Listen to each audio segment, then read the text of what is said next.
Hello my beautiful people, कैसे हैं आप सब लोग। तो आज की रीडिंग है टॉरस के बारे में। टॉरस के बारे में बात कर लेते हैं। इनका जो रूलिंग प्लैनेट होता है वो होता है वीनस, और ये एक अर्थ एलिमेंट से गवर्न रहते हैं, यानी कि अर्थ एलिमेंट के जितने भी ट्रेट्स हैं वो सब टॉरस में होंगे। वो क्या ट्रेट्स होते हैं टॉरस के, थोड़ी सी बात कर लेते हैं उस बारे में। जैसे कि ये डाउन टू अर्थ होते हैं, सबसे पहली बात रिलायबल होते हैं, क्योंकि अर्थ जो एलिमेंट है वो हमेशा ही आप उस पर रिलाय कर सकते हैं। लॉयल होते हैं और थोड़े से जिसे कहते हैं मनमोजी स्वभाव के भी होते हैं। इसमें से थोड़ी सी और बात करेंगे इनके बारे में। तो ये काफ़ी डिपेंडेबल और कंपोज्ड, मेच्योर, फेथफुल, काफ़ी कुछ सहन कर लेने वाले, फ्रेंडली और काफ़ी सेंसिबल से लोग होते हैं। और इनका थोड़ा सा जिसे कहते हैं ना एक नेगेटिव एस्पेक्ट, वो थोड़ा सा ये रहता है कि ये थोड़े डोमिनेटिंग होते हैं, और थोड़ा सा इनके स्वभाव में जिसे कहते हैं एक जिद्दीपन होना, थोड़े जिद्दी होते हैं और थोड़े से लेजी होते हैं। हाँ, ये थोड़ी सी बातें की हमने टॉरस के बारे में। हम अभी प्रिडिक्शन देखने वाले हैं कि टॉरस के लिए, टॉरस पीपल के लिए दिसंबर 2023 कैसा रहने वाला है। देख लेते हैं। ओके, 7 ऑफ कप्स, पहले अब हम कार्ड्स ही देखेंगे। Ace of swords and the emperor, wow. Okay, 3 of cups, good. Then justice, very good, and knight of pentacles, wow, and the fool, wow, awesome. ठीक है, तो अब इस बारे में हम बात कर लेते हैं कि हो सकता है टॉरस पीपल आपको ढेर सारी ऐसी चीज़ें अपनी लाइफ में दिख रही हों, या ऐसे कोई प्रपोजल आपकी लाइफ में आ गए हों जो आपको लग रहा है कि हाँ ये तो बहुत अच्छे हैं, और लेकिन पता नहीं क्यों मैं इस कार्ड से ना थोड़ी डिसेप्शन की एनर्जी को पिक कर पा रही हूँ। यानी कि ये जो इतनी सारी अपॉर्चुनिटीज़ आपको दिखाई जा रही है ना, मैं ध्यान से दिखाऊंगी इस कार्ड को आपको, आप ध्यान से देखिए। देखिए, ये 7 कप्स हैं, यानी कि ये प्रॉमिसिंग अपॉर्चुनिटीज़ हैं, पर इसमें एक में तो देखिए स्नेक है, एक में कोई डेविल है, एक में कुछ है, और एक में ये ढका हुआ है। अब हमें नहीं पता इस ढके हुए के अंदर से क्या निकलेगा। थोड़ा सा ना आपके अराउंड, चाहे घर में है, चाहे घर से बाहर है, चाहे वर्क प्लेस पे है, मैं डिसेप्शन यानी कि धोखे की एनर्जी को कहीं ना फील कर पा रही हूँ, और मैं इसके लिए ना थोड़ी सी गाइडेंस लूंगी। ओके, हम देखेंगे bottom of the deck. Okay, अब कहानी क्लियर हो गई है मुझे। 7 ऑफ सोर्ड्स। कहीं ना कहीं कोई इंसान है आपके अराउंड, या ज़्यादा इंसान भी हो सकते हैं, जो आपको मैनिपुलेट कर रहे हैं, जो आपके हार्डवर्क को चुरा रहे हैं। कहीं ना कहीं स्टीलिंग की एनर्जी, डिसेप्शन की एनर्जी मैं देख पा रही हूँ आपके अराउंड। यहाँ पे मैं आपको गाइड करना चाहूँगी कि आपको हर अपॉर्चुनिटी को ग्रैब करने की, उसके ऊपर काम करने की ज़रूरत नहीं है। ठीक है, तो फिर क्या करें। नेक्स्ट कार्ड हमें गाइड कर रहा है कि हमें क्या करना चाहिए। एस ऑफ सोर्ड्स की एनर्जी है। एस ऑफ सोर्ड्स एक ऐसा कार्ड होता है जो आपको ना थोड़ी सी मेंटल क्लैरिटी भी देता है, न्यू आइडियाज जनरेट करने में हेल्प करता है, कुछ नए बिग जिसे कहते हैं ब्रेक थ्रूज भी दिलाता है। मेंटल क्लैरिटी तो आपको हो ही जाती है, और ये जो है ना एक लीगल मैटर में कहीं ना कहीं आपकी जीत को भी दिखाता है। अगर आप किसी ऐसे मैटर में फंसे हुए हैं, क्लेम कीजिएगा इस रीडिंग को। फिर कहीं ना कहीं एक एनर्जी पिक कर पा रही हूँ द एम्परर की। द एम्परर जो होती है ना एक मैच्योर एनर्जी, जो लॉजिक को अपने इमोशन से ऊपर रख के सोचते हैं, जो माइंड को अपने हार्ट से ऊपर रख के सोचते हैं। क्योंकि कभी कभी लाइफ में ना इस तरह की सिचुएशन होती है कि हमें इस तरीके से ही सोचने की ज़रूरत होती है उस टाइम पे। ठीक है, ये कोई फादर फिगर हो सकता है आपकी लाइफ में जो काफ़ी हेल्पफुल हो आपके लिए, और ये कोई अथॉरिटेटिव पर्सन हो सकता है जो आपकी हेल्प करे। ठीक है, इस तरह की एनर्जी आपके अराउंड है। देन 3 ऑफ कप्स, तो आप इस डिसेप्शन की एनर्जी को पहचानिए और इस पर काम कीजिए और इससे निकलिए बाहर। कहीं ना कहीं मैं आपकी ना बहुत सारी सेलिब्रेशन भी होती हुई देख पा रही हूँ। हाँ, कोई आप किसी किसी पार्टी में भी जा सकते हैं, सेलिब्रेशन उसको भी बोलते हैं। हाँ, कोई नया कोलैबोरेशन हो सकता है, कोई नई पार्टनरशिप हो सकती है, और कोई पास्ट के फ्रेंड से ना कोई रीयूनियन का चांस भी बन सकता है आपके लिए taurus people. Next card is of justice. अभी हमने बात की थी अगर कोई लीगल मैटर है तो वहाँ पे जस्टिस आपको सर्व किया जाएगा।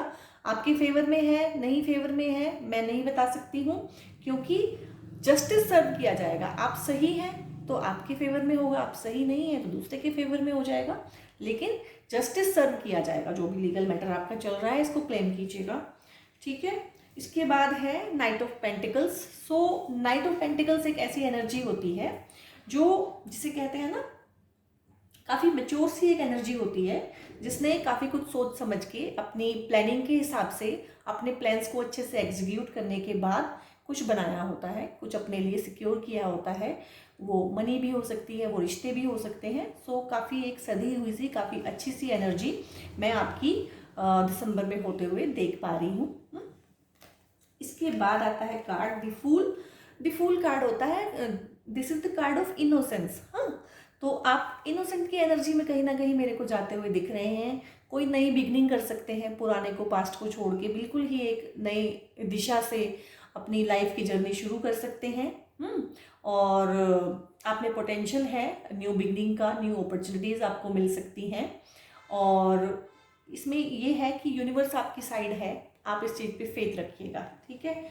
आगे इन्हीं कार्ड्स को डिटेल में जानने के लिए हम थोड़ी गाइडेंसेस लेंगे ओशो से, मून से और एंजल से। सो ओशो की गाइडेंस है पास्ट लाइफ्स। सो किसी भी प्रॉब्लम में अगर आप टॉरस पीपल फंसे हुए हैं ना, तो ये या तो किसी पास्ट लाइफ का कर्मा बैलेंस हो रहा है, या दूसरी एनर्जी मैं पिक कर पा रही हूँ कि कोई पास्ट की एनर्जीज ही हैं जो आपको स्टक किए हुए हैं। तो दोनों ही चीज़ों में आप उनको छोड़ दीजिए, क्योंकि वहाँ पे हम हेल्पलेस हैं। ना हम पास्ट लाइफ्स के लिए कुछ कर सकते हैं, ना हम पास्ट के लिए कुछ कर सकते हैं, ठीक है। हमारे पास प्रेजेंट में ही एक छोटी सी चॉइस होती है न्यू बिगनिंग की, और हम न्यू बिगनिंग कभी भी कर सकते हैं और किसी भी दिन कर सकते हैं, ठीक है। ये चॉइस हर किसी के ही पास है। देन है आइसोलेशन का कार्ड। हाँ, तो हो सकता है ब्रीफ टाइम पीरियड के लिए आपको आइसोलेट रखा गया हो, आइसोलेट आपने फील किया हो आप, या फिर अपने मन में कहीं ना कहीं आइसोलेटेड फील करते हो, ठीक है। सो इस तरह की एनर्जी मैं पिक कर पा रही हूँ आइसोलेशन की। ओके, इसके लिए देखते हैं आगे। ओके, सो इसके लिए गाइडेंस है गोइंग विद द फ्लो, यानी कि ये जो पास्ट लाइफ का कर्मा सेटल हो रहा है, इट्स ओके। आइसोलेशन फील होती है अंदर से, it's okay. Going with the flow, जो है सो है, ठीक है। जैसा चल रहा है उसके हिसाब से आप चलिए। इसके बाद हम गाइडेंस लेंगे मून से।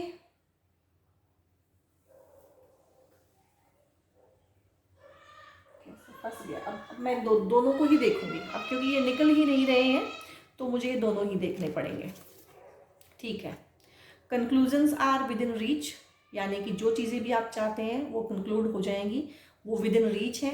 And have faith in your dreams, आपके लिए एक ही जगह दो कार्ड निकल के आए हैं, और मैंने अपनी पूरी कोशिश की कि मैं एक कार्ड को छोड़ूं, एक को पिक करूं, पर वो इतना टाइम ले रहा था और आपस में ऐसे चिपका हुआ था कि नहीं हट रहा था, तो फिर मैंने दोनों कार्ड लिए हैं, ठीक है।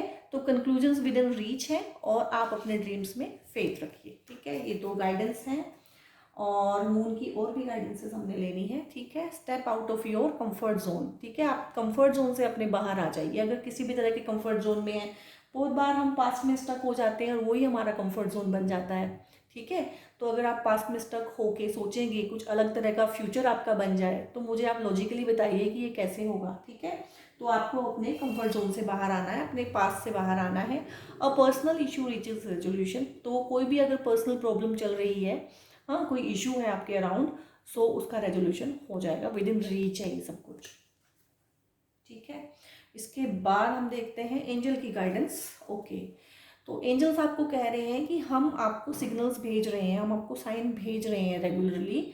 लुक फॉर दी साइन, आप उस साइन के लिए, आप उस सिग्नल को देखिए तो सही। तो बहुत बार चीज़ें ना हमारे आसपास हो रही होती हैं, तो हम उस पर ध्यान नहीं दे रहे होते हैं, और एक दिन क्या होता है हम उस पर ध्यान दे लेते हैं। सिर्फ इतना, ऐसा नहीं होता कि एंजल ने हमारी हेल्प अब करनी शुरू की है। एंजल्स हमारी हेल्प हमेशा से कर रहे होते हैं, या वो ऊपर वाला भगवान हमारी हेल्प हमेशा से कर रहा होता है। हम ही उस टाइम जोन में, उस फ्रीक्वेंसी में नहीं होते हैं कि हम उस हेल्प को रीच आउट कर सकें, वहाँ तक पहुँच सकें। तो लुक फॉर अ साइन, तो कहीं ना कहीं आपके आसपास ही आपको कोई ना कोई साइन दिया जाएगा, आप ध्यान से उसको देखिएगा। ओके, नेक्स्ट गाइडेंस लेते हैं ओशो से। ओके, वाह, दिस इज़ तो blessing, there is something better. अगर इस रीडिंग के दौरान आपने कहीं ना कहीं टॉरस पीपल सोचा है किसी इशू के बारे में, किसी इंसान के बारे में, किसी रिलेशनशिप के बारे में, किसी जॉब के बारे में, हाँ, कहीं भी आपको लग रहा है कि कुछ भी आप सोच रहे थे, आपके मन में चल रहा था कि क्या है, कैसे है, कब, कहाँ, तो ये है देयर इज़ समथिंग बेटर। तो कुछ ना कुछ जो भी आज है उससे बेटर ही होगा दिसंबर के महीने में। सो ये पॉजिटिव सी एनर्जी को आप क्लेम कीजिएगा गाइस। भी लेते हैं लास्ट टाइम। ओह वाओ, सो आपकी रीडिंग कितने पॉजिटिव नोट पर, कितने लाइक जिसे कहते हैं सरप्राइज्ड ब्लेसिंग जिसे बोलते हैं, सो उस पर ख़त्म हो रही है। परफेक्ट टाइमिंग है गाइस, यानी कि आप कुछ भी अगर सोच रहे हैं करने का, कुछ भी, कोई किसी इंटरव्यू के बारे में सोच रहे हैं, कोई तैयारी कर रहे हैं, किसी को प्रपोज करना है उस बारे में सोच रहे हैं, जिस भी बारे में आप सोच रहे हैं, तो ये एक्शन लेने का टाइम है और ये परफेक्ट टाइमिंग है गाइस। तो इस पॉजिटिव से नोट पे टॉरस पीपल, मैं आपकी रीडिंग यहाँ पे ख़त्म करती हूँ और आपको ढेर ढेर सारी मैं ब्लेसिंग्स देती हूँ। आपको ये वीडियो पसंद आई है तो वीडियो को लाइक कीजिएगा, कमेंट कीजिएगा, कमेंट करके मेरा हौसला बढ़ाइएगा। और अगर आपको मेरा कंटेंट पसंद आ रहा है तो आप मेरे चैनल को सब्सक्राइब भी कर सकते हैं। अगर आपका कोई फ्रेंड है, कोई रिलेटिव है जिसका सन साइन टॉरस है, तो आप मेरी इस वीडियो को शेयर भी कर सकते हैं। आपका बहुत बहुत धन्यवाद, आपका दिन शुभ हो और ढेर ढेर सारी आपको मैं ब्लेसिंग्स देती हूँ। God bless you all.